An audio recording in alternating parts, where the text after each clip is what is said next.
नमस्कार, मैं हूं आपके साथ शगुफ्ता साहिल देव। आप देख रहे हैं जीएनटी स्पेशल। जीएनटी स्पेशल में आज बात प्रसाद। सनातन धर्म में भगवान को नैवेद्य और भोग अर्पित करने की परंपरा वैदिक काल से चली आ रही है।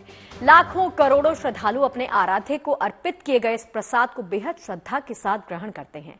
लेकिन तिरुपति बालाजी मंदिर के प्रसाद में मिलावट की खबरों ने पूरे देश के मंदिरों में प्रसाद की शुद्धता को लेकर गंभीर सवाल खड़े कर दिए हैं। सोशल मीडिया पर प्रसाद में मिलावट की जमकर चर्चा हो रही है। कई देवस्थानों में बाहर से लाने वाले प्रसाद पर रोक लगा दी गई है, तो कई मंदिरों में प्रसाद बनाने की प्रक्रिया और इस्तेमाल आने वाले सामान पर कड़ी नजर बनाए रखने के निर्देश भी जारी कर दिए गए हैं। प्रसाद से जुड़े तमाम विवादों के बीच ही काशी विद्युत परिषद की ओर से प्रसाद को लेकर एक खास सलाह दी गई है।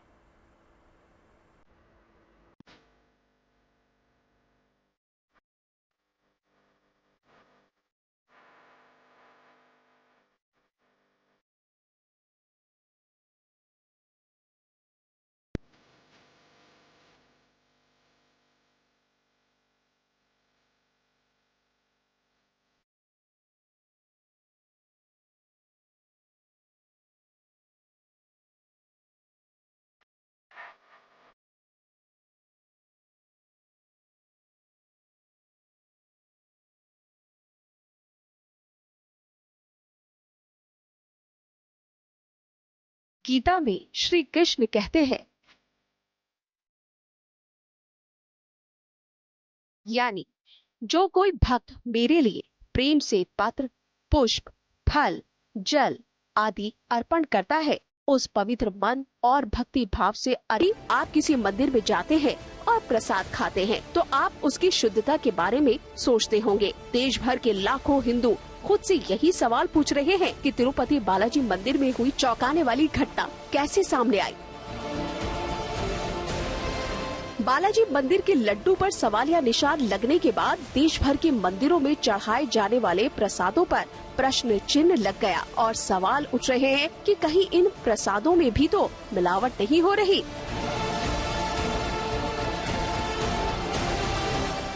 अयोध्या से लेकर काशी, सिद्धि विनायक के दरबार से लेकर जगन्नाथपुरी धाम तक यही सवाल उठाए जाने लगे।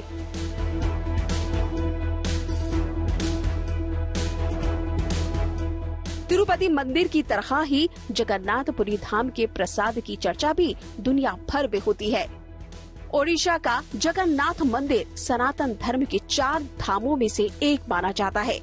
यहाँ पर भगवान जगन्नाथ को महाप्रसाद चढ़ाया जाता है। यहाँ रोज भगवान के लिए 56 तरह के प्रसाद बनते हैं। इसमें नारियल के लड्डू, मावे के लड्डू, दही, चावल, अलग अलग तरह के पेठा, मालपुआ, दाल भात, कई प्रकार की सब्जियां, खीर, खिचड़ी जैसी चीजें शामिल होती है। प्रसाद बनाने के लिए कुएं के पानी का इस्तेमाल होता है, जिसे सोने के घड़े से निकाला जाता है। ये महाप्रसाद जितना दिव्य है, खाने में उतना ही स्वादिष्ट होता है। मान्यता है कि ये महाप्रसाद इतना दिव्य माना जाता है कि चाहे जितने भी लोग आ जाएं, ये प्रसाद कभी कम नहीं पड़ता। लेकिन प्रसाद से जुड़ा विवाद अब जगन्नाथ धाम तक भी पहुंच गया है। ओडिशा सरकार ने अब पुरी के जगन्नाथ मंदिर के महाप्रसाद में इस्तेमाल किए जा रहे घी की क्वालिटी का टेस्ट कराने का फैसला किया है। इसका मकसद यही है कि पुरी के श्री मंदिर में बनने वाले महाप्रसाद में मिलावट की आशंकाओं को दूर किया जा सके। पुरी में महाप्रसाद के लिए सप्लाई होने वाले घी में अभी तक कोई शिकायत नहीं मिली, लेकिन आगे भी कोई शिकायत न मिले, इसीलिए प्रशासन अपनी तरफ से आश्वस्त हो जाना चाहता है।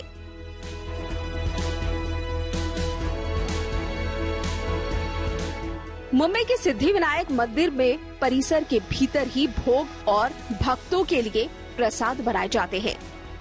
हाल ही में खत्म हुए गणपति उत्सव के दौरान यहाँ पर कई तरह का भोग प्रसाद तैयार हुआ। मंदिर प्रशासन ने ये दावा किया है कि प्रसाद बनाने में काम आने वाली तमाम सामग्री से लेकर प्रसाद बनाने की पूरी प्रक्रिया में शुद्धता और स्वच्छता का खास ख्याल रखा गया है। ये प्रसाद है, लोगों की श्रद्धाएं यहाँ पे जुड़ी है, लोगों की भावनाएं हैं और बाप्पा का प्रसाद है तो उसका क्वालिटी में हम बिल्कुल कॉम्प्रोमाइज नहीं करते। हमारा जो लड्डू बनता है वो प्योर घी में, गाय का घी हम यूज करते हैं और बाकी के जो इंग्रेडिएंट है वो टॉप क्वालिटी हम इस्तेमाल करते हैं, जिसमें बेसन है, इलायची पाउडर है, नटमेग पाउडर है, काजू या किशमिश, ये ड्राई फ्रूट्स का इस्तेमाल होता है और पूरा हाइजीन मेंटेन करते हैं। हमारा अंदर किचन है तो उसमें ये लड्डू बनाने का काम होता है और हमारे जो स्टाफ है वो हाथ से लड्डू बनाते हैं और पैकिंग जो होती है ये मशीन पे होती है। लेकिन एक वीडियो वायरल होने के बाद सिद्धिविनायक मंदिर के प्रसाद पर भी सवाल उठने लगे। वायरल वीडियो में दावा किया गया है कि मंदिर के प्रसाद में चूहे के बच्चे मिले हैं। इस वीडियो के सामने आने के बाद मंदिर ट्रस्ट ने प्रसाद की शुद्धता को लेकर सफाई दी है। अभी जो दिख रहा है वो प्लास्टिक के थैली में दिख रहा है। अगर कोई है चूहा है या कुछ भी है वो प्लास्टिक के पिशवी में कैसा जाएगा? वो हम लोग को शक है वो ऐसा ये यहाँ का नहीं है, इसलिए कि ऐसा कोई जगह नहीं है कि वहाँ इस ढंग का कोई हो सकता है। इसलिए हम लोग जांच करेंगे और इसके बाद आपको जो हकीकत है वो सामने लाएंगे, लेकिन यहाँ का नहीं है।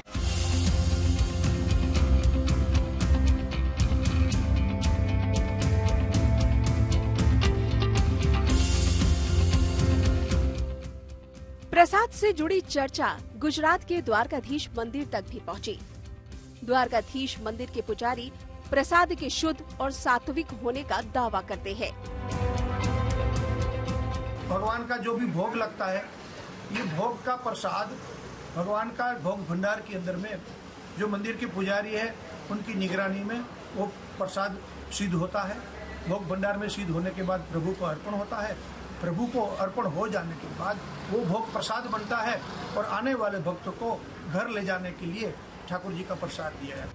पुजारी ही नहीं बल्कि द्वारकाधीश के श्रद्धालुओं को भी यहाँ मिलने वाले प्रसाद की शुद्धता को लेकर कोई संदेह नहीं है।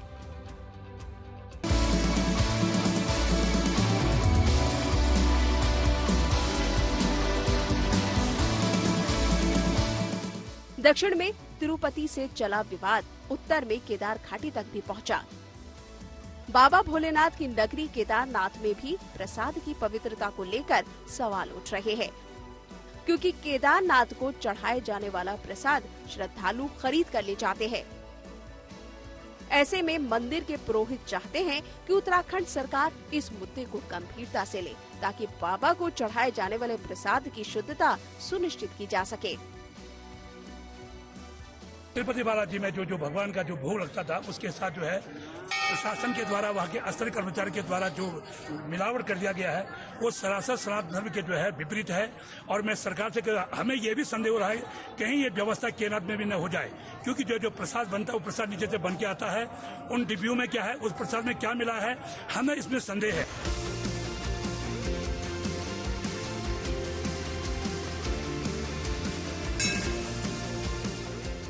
इसी बीच यूपी में लखनऊ के प्राचीन मनकामेश्वर मंदिर प्रशासन ने बाजार में मिलने वाले प्रसाद पर पाबंदी लगा दी है। मंदिर प्रशासन ने श्रद्धालुओं से अपील की है कि वो अपने घरों में बने प्रसाद को ही चढ़ाएं या फिर ड्राई फ्रूट्स को प्रसाद के रूप में चढ़ाया जा सकता है। हमारे पुजारीगण भी अंदर से अनुरोध कर रहे हैं कि आप लोग बाहर के प्रसाद को ना लाएं। जो भी आपके स्वयं घर में निर्मित महिलाएं बना सकती हैं या आप बना सकते हैं, शुद्धता का ध्यान रखें, घर के घी का ही उपयोग करें। और बाहर का जो घी है वो मुझे नहीं लगता है कि इतना शुद्ध होता है। 1000-2000 रुपए किलो तो कोई भी नहीं लेता है। वो 400-500 जब हम दुकान पहुंचते हैं तो हम यही कहते हैं कि पूजा के घी को दे दिए, तो वो जो निकृष्टम से निकृष्ट घी होता है वो हमें देता है।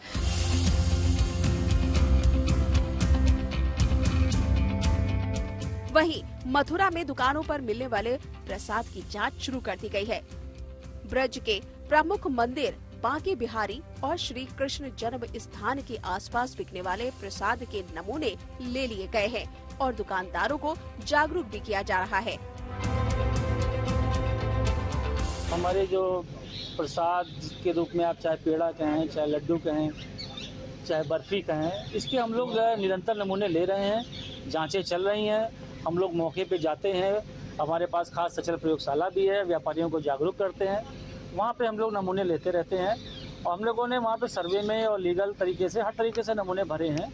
तो उसमें कार्रवाई हमारी जो है विभाग की तरफ से पूरे तरीके से सक्रियता बढ़ती जा रही है और कार्रवाई हमारी पूर्व में भी हुई, अभी भी हम कर रहे हैं।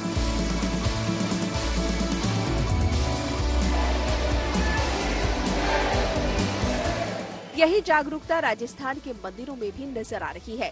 राजस्थान में सीकर जिले के प्रसिद्ध मंदिर बाबा खाटू श्याम में चढ़ाए जाने वाले प्रसाद को लेकर मंदिर प्रशासन सतर्क हो गया है।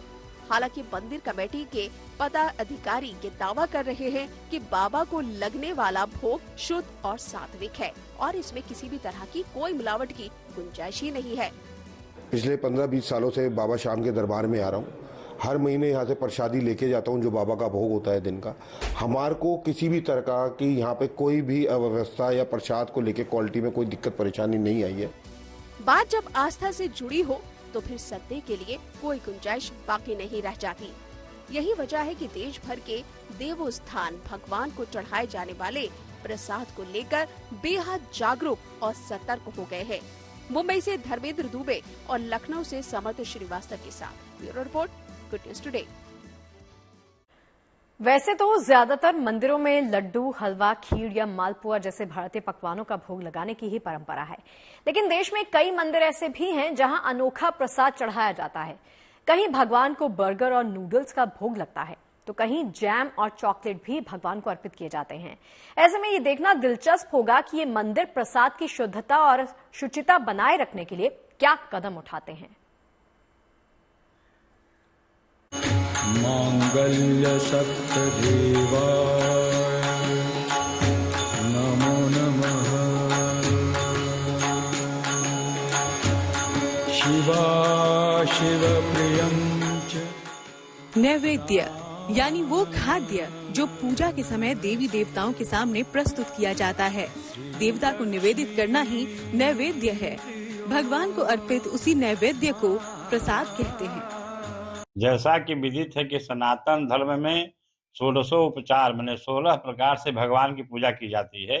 उसमें 10वें स्थान पर नैवेद्य यानी भोग या प्रसाद शब्द आता है। प्रसाद जैसा कि आशय है कि उसमें हम लोग भगवान को जो प्रिय वस्तुएं हैं या जो प्रिय खाने की योग्य वस्तुएं हैं या जो हमें प्रिय है वो हम भगवान को अर्पण करते हैं। शास्त्र में ऐसा आता है कि जस देहे तस देवे। जिस प्रकार से हम अपने शरीर की रक्षा के लिए अन्न ग्रहण करते हैं उसी प्रकार से भगवान को भी एक यज्ञ पुरुष सहायक स्वरूप मानते हैं और हम लोग भगवान को जैसे अपने शरीर की रक्षा करने के लिए नैवेद्य ग्रहण करते हैं उसी प्रकार से प्रसाद भगवान को अर्पण करते हैं।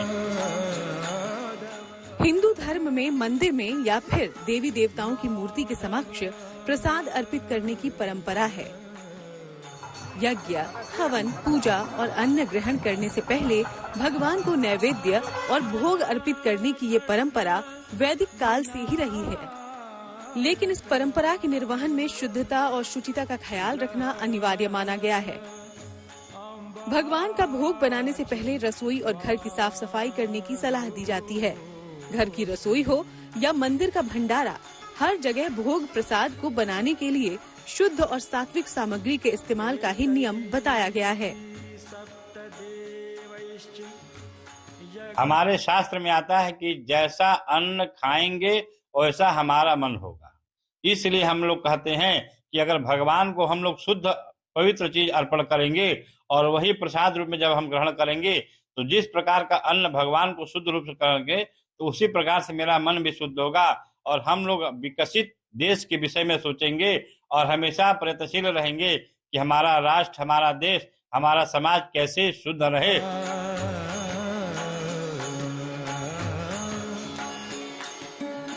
तिरुपति मंदिर के प्रसाद में इन्हीं नियमों की अनदेखी का आरोप लगाया जा रहा है।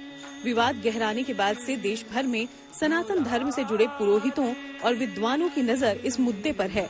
इस पूरे मामले पर काशी विद्वत परिषद ने भी देश के प्रतिष्ठित मंदिरों की संस्थाओं से चर्चा करने की बात कही है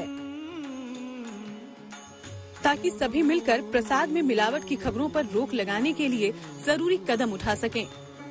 काशी विद्वत परिषद ने प्रसाद के रूप में सूखे मेवे, रामदाना और बताशों का भोग लगाने का सुझाव भी दिया है।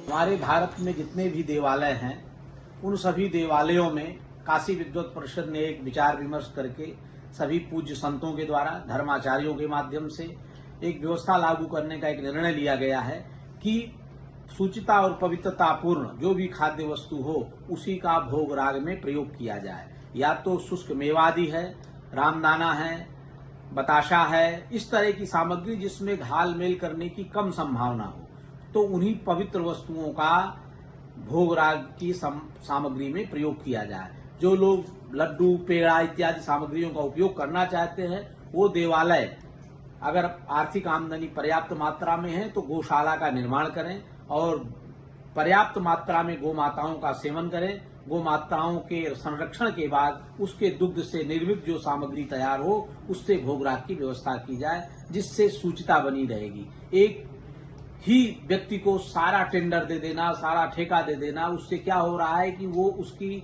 संपूर्ति नहीं कर पा रहा, उसकी पूर्ति करने के लिए अखाद्य वस्तुओं का उसमें प्रवेश कर दे रहा है।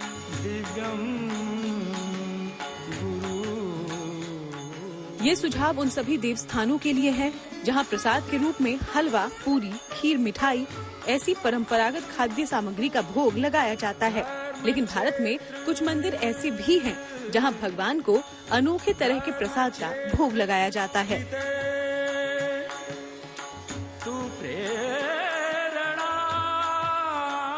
मसलन तमिलनाडु के पलानी में मौजूद धनदायु थपानी स्वामी मंदिर में प्रसाद के रूप में एक खास जैम और शुगर कैंडी का भोग लगाया जाता है। ये मंदिर भगवान मुरुगन को समर्पित है। ये मंदिर अपने अनोखे प्रसाद के लिए भी लोकप्रिय है। यहाँ भक्तों को 5 फलों से बनी मिठाई, गुड़ या मिश्री का प्रसाद दिया जाता है। इसे एक प्रकार के जैम की तरह से तैयार किया जाता है जिसे पंचामृत के नाम से जाना जाता है। इसकी लोकप्रियता इतनी है कि अब मंदिर के साथ साथ इसे यहाँ प्लांट में भी बनाया जाने लगा है। इसी तरह चेन्नई के जय दुर्गा पीठम मंदिर में प्रसाद के रूप में लोगों को ब्राउनी, बर्गर, सैंडविच और चेरी टमाटर का सलाद दिया जाता है। मंदिर में भी इसी प्रसाद का भोग लगता है। तो वहीं अलप्पी केरल के बाल सुब्रमण्या मंदिर में भगवान को प्रसाद के रूप में चॉकलेट अर्पित की जाती है। यही चॉकलेट भक्तों के बीच प्रसाद के रूप में बांटा जाता है। जबकि तमिलनाडु के मदुरई में बने भगवान विष्णु के आलागार मंदिर में प्रसाद के तौर पर डोसे का भोग लगाया जाता है। यहाँ आने वाले भक्तों को प्रसाद में यही डोसा दिया जाता है। इसी तरह कोलकाता के टांगरा क्षेत्र में काली माँ का एक मंदिर है। इस मंदिर में नूडल्स का भोग लगाया जाता है। नूडल्स के भोग वाला ये अनोखा मंदिर भक्तों के बीच चाइनीज काली मंदिर के नाम से प्रसिद्ध है। केरल के तिरुवनंतपुरम में भगवान कृष्ण के मंदिर में प्रसाद के तौर पर दूध, चीनी और चावल से बनी पायसम का भोग लगाया जाता है। तो वहीं राजस्थान के देशनोक में मौजूद करणी माता के मंदिर में भक्तों को चूहों का जूठा प्रसाद दिया जाता है। इस मंदिर में 20,000 से ज्यादा चूहे रहते हैं। इन चूहों को माता करणी की संतान माना जाता है।